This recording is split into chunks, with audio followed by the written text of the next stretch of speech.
Vaccination को लेकर CM ने पीएम से अपील की और सभी को फ्री वैक्सीन की अपील की। सीएम ने ट्वीट कर लिखा कि आज से 18 वर्ष से अधिक आयु वर्ग के लोगों को कोरोना वैक्सीन लगना शुरू हो रहा है। मैं पुनः प्रधानमंत्री श्री नरेंद्र मोदी जी से निवेदन करता हूं कि इस आयु वर्ग समेत सभी को फ्री कोरोना वैक्सीन उपलब्ध करवाने की घोषणा करें, जिससे जल्द से जल्द एवं अधिक से अधिक लोगों को वैक्सीन लग सके।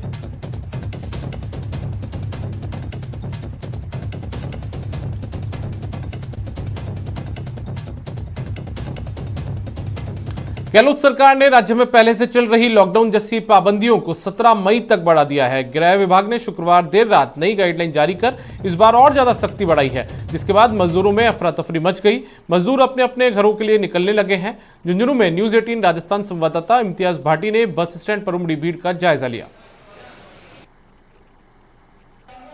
लॉकडाउन की संभावनाओं को लेकर जो ही थर्ड लॉकडाउन की घोषणा हुई, इसके बाद मजदूरों ने पूरी तरह अपने जगह छोड़नी शुरू कर दी है। झुंझुनू के बस स्टैंड पर काफ़ी संख्या में मजदूर है, वो अपने घरों की ओर निकल रहे हैं। मैं आपको दिखाना चाहूँगा कि क्या स्थिति है। देखिए, जो मजदूर है वो लगातार यहाँ पर आ रहे हैं और उन्होंने अपने जो मजदूरी जहाँ कर रहे थे, जिन फैक्ट्रियों में लगे हुए थे, वहाँ से उन्होंने जगह छोड़नी शुरू कर दी और अपने अपने जो स्थान है, अपना घर है, उनमें उन्होंने जाना शुरू कर दिया है। और जब इनसे बातचीत की गई तो इस लॉकडाउन की पूरी संभावना, ये लॉकडाउन कहां तक बढ़ता है, उस हिसाब से ये मजदूर है ये लगातार निकल रहे हैं। और अब जैसे ही जो ही ये घोषणा हुई कि थर्ड लॉकडाउन शुरू होगा, उसके बाद इन मजदूरों को एक तरह से डर पैदा हो गया। उस डर के कारण कि लास्ट ईयर पिछली बार की तरह कभी उन्हें लंबा रुकना न पड़े, इसलिए वो पहले यहाँ से निकलना शुरू होगा। झुंझुनू के जो डिपो है, बस स्टैंड है, उस पर आज काफ़ी भीड़ नज़र आ रही है और इस भीड़ का यही कारण है कि जो ही थर्ड लॉकडाउन की घोषणा हुई, इस लॉकडाउन के लिए जो ही 3 मई से लॉकडाउन शुरू होगा, उस हिसाब से लोगों ने अपना स्थान छोड़ना शुरू कर दिया है। कैमरा पर्सन मोहसिन के साथ इम्तियाज भाटी, न्यूज 18 झुंझुनू। कोरोना काल के आड़ में जनता के काम को तरजीह न देने वाले अफसरों के खिलाफ एक्शन शुरू हो गया है। देखिए रिपोर्ट। कोरोना काल में मौज मस्ती पड़ेगी भारी। लापरवाह अफसरों पर एक्शन की तैयारी। जेडीए के 12 अधिकारियों को नोटिस जारी।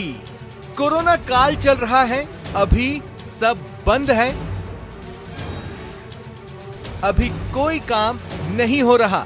इस तरीके की बहानेबाजी कर जनता के काम लटकाने वाले अफसरों पर एक्शन शुरू हो गया है। जयपुर विकास प्राधिकरण ने 12 जोन उपायुक्त स्तर के और अन्य आला अफसरों को कारण बताओ नोटिस जारी कर जवाब मांगा है। इनमें कई आईएएस अफसरों के नाम भी शामिल हैं। जो नागरिक सेवा केंद्र है, वहाँ जो सेवाएं 7 तरह की सेवाएं, पट्टा जारी करना, नाम ट्रांसफर, लीज मुक्ति प्रमाण पत्र आदि जारी की जा रही हैं, तो उसमें सर्टेन टाइम फ्रेम है, 30 दिन में ही डिस्पोजल होना चाहिए। उसकी वीकली मॉनिटरिंग की जाती है। तो जिन अधिकारियों के लेवल पे लंबित रहे प्रकरण और नहीं किए, उन्हें उनसे स्पष्टीकरण मांगा गया है। पहले एक नजर उन अफसरों की सूची पर डालते हैं जिन्हें कारण बताओ नोटिस जारी किया जाएगा। Anil Sharma, DCE 3 lights office head. Rajesh Sharma, DCE 4 lights office head. Anju Verma, उपायुक्त PRN दक्षिण प्रथम। मुकेश मीणा, उपायुक्त PRN उत्तर द्वितीय। Poonam Chand Bishnoi, DCE 2 lights office head. Shefali Kushwaha, उपायुक्त जोन 3। अशोक कुमार योगी, उपायुक्त जोन 6। बलवंत सिंह, उपायुक्त जोन 4। मानसिंह मीणा, उपायुक्त PRN दक्षिण द्वितीय। Rajendra Singh, DCE 1 lights office head. Arun Kumar Sharma, उपायुक्त जोन 7। जेडीए आयुक्त गौरव गोयल की माने तो नोटिस का जवाब देने के बाद भी अगर इन अफसरों के काम में सुधार नहीं आया तो और कड़ी कार्रवाई की जाएगी। कोर्ट केसेस में टाइम पे जवाब दावा पेश होना और उसका लाइट्स पोर्टल पे अपडेट होना बहुत आवश्यक है, जिससे सरकार का पक्ष मजबूती से माननीय न्यायालय के समक्ष रखा जाए। तो ऐसे जो जहां गैप्स हैं, उन्हें नोटिस जारी किए गए हैं। नोटिस पीरियड तक अपडेट कार्रवाई अंजाम दे देते हैं तो ठीक है, नहीं तो कार्रवाई कीजिए। राजस्थान पर कोरोना कहर बनकर टूट रहा है। सरकारी दफ्तरों में जनता की एंट्री बंद है। इसी का फायदा उठाकर कुछ अफसर मौज काटने लगे। सरकार ऐसे लापरवाह अफसरों को बर्दाश्त करने के मूड में नहीं है। वैसे तो कोरोना का काल चल रहा है, मगर इस कोरोना के काल में कुछ दफ्तरों के अंदर अफसरों को आने की अनुमति है। वो इसलिए ताकि जनता के जो पेंडिंग और अटके हुए कामकाज हैं उनको पूरा किया जा सके। मगर अफसोस की बात है कि कुछ अफसर ऐसे हैं जो इस कोरोना जैसी महामारी में भी समय को सही नहीं समझ रहे और काम के बदले मौज कर रहे हैं। ऐसे अफसरों के खिलाफ अब राजस्थान में शिकंजा कसना शुरू हो गया है। कैमरा पर्सन अविनाश के साथ lovely Wadhwa, news 18 Rajasthan, Jaipur. Corona के इलाज से ज्यादा सड़ चुके सिस्टम का पोस्टमार्टम जरूरी है, ऐसा हम क्यों कह रहे हैं, इस रिपोर्ट में देखिए।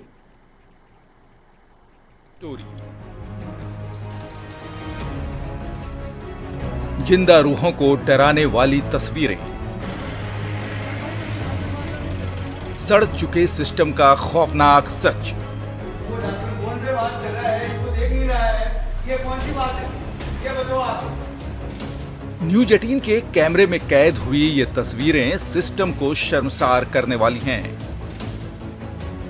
ये जिंदा रूहों में सिहरन पैदा करने वाली तस्वीरें हैं। दूसरी लहर में कोरोना कितना खतरनाक है, इससे बड़ा कोई सबूत नहीं हो सकता। कोरोना के कोहराम की ये वो भयानक तस्वीरें हैं जिसकी किसी ने कल्पना तक नहीं की थी। पहली तस्वीर भीलवाड़ा जिले के बनेड़ा कस्बे की है, जो मानवता के रखवालों से चीख चीख कर सवाल कर रही है, बचा लो, बचा लो, बचा लो।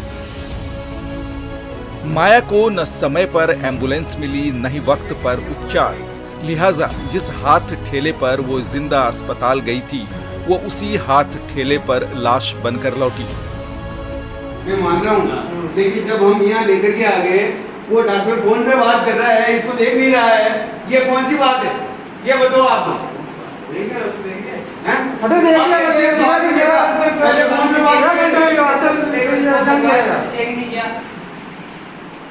पहले किससे कर दिया?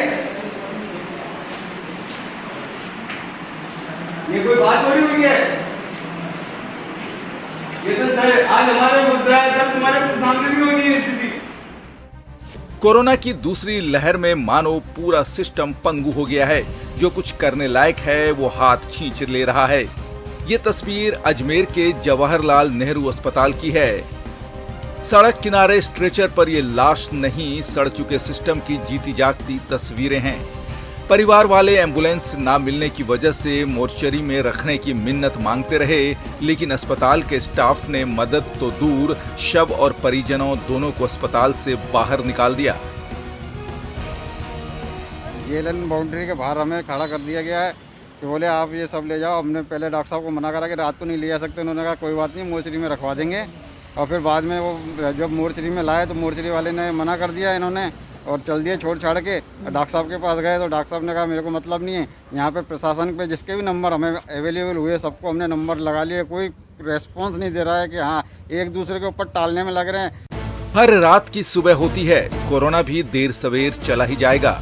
उम्मीद है कि मुश्किल हालात से हाथ खींच लेने वाला सिस्टम इंसानियत के धर्म को समझेगा, ताकि फिर किसी माँ, बेटे और बाप को एक एम्बुलेंस की वजह से यूं जान ना गंवानी पड़े।